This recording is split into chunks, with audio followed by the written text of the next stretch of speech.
Hi, നമുക്കൊരു ചക്കത്തോരൻ ഉണ്ടാക്കിയാലോ ഒന്ന്. അതിനായിട്ട് ഞാനിത് സാധാരണ പഴുക്കുന്ന ചക്കയാണ്. മൂപ്പെത്തുന്നതിന് മുൻപേ ഒന്ന് പറിച്ചെടുത്തിട്ടുണ്ട്.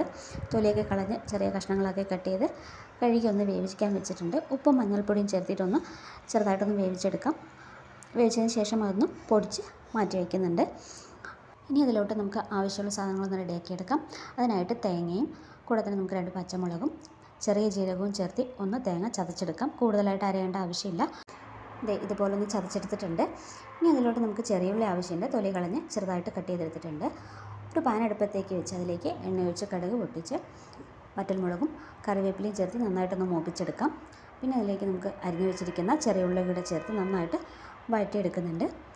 ചതച്ച് വെച്ചിരിക്കുന്ന തേങ്ങയും ചേർത്ത് നന്നായിട്ടൊന്ന് മൂപ്പിച്ചെടുക്കാം. അതിലോട്ട് നമ്മുടെ പൊടിച്ച് വെച്ചിരിക്കുന്ന ചക്കയും കൂടെ ചേർത്ത് ആവശ്യത്തിന് ഉപ്പും കൂടെ ഇട്ട് കൊടുത്തിട്ട് വേവിക്കുമ്പോൾ ഉപ്പിട്ടുള്ളതുകൊണ്ട് നമുക്ക് ആവശ്യമുണ്ടെങ്കിൽ മാത്രം നോക്കിയിട്ട് ഇട്ട് കൊടുക്കാം. അതും കൂടി ചേർത്ത് നന്നായിട്ടൊന്ന് മിക്സ് ചെയ്ത് കൊടുക്കുന്നുണ്ട്. അടച്ച് വെച്ച് ഇടയ്ക്കിടയ്ക്കൊന്ന് ഇളക്കി ഒരു 10 മിനിറ്റ് ഒന്ന് കുക്ക് ചെയ്തെടുക്കാം. അപ്പോൾ നമ്മുടെ അടിപൊളിയായിട്ടുള്ള ചക്കത്തോരൻ റെഡി ആയിട്ടുണ്ട്. അപ്പോൾ വീഡിയോ ഇഷ്ടമായാൽ ലൈക്ക് ചെയ്യുക. ആദ്യമായിട്ട് കാണുകയാണെങ്കിൽ ഒന്ന് സബ്സ്ക്രൈബ് ചെയ്യാനും മറക്കല്ലേ. അപ്പോൾ നെക്സ്റ്റ് ഒരു വീഡിയോയിൽ വീണ്ടും കാണാം.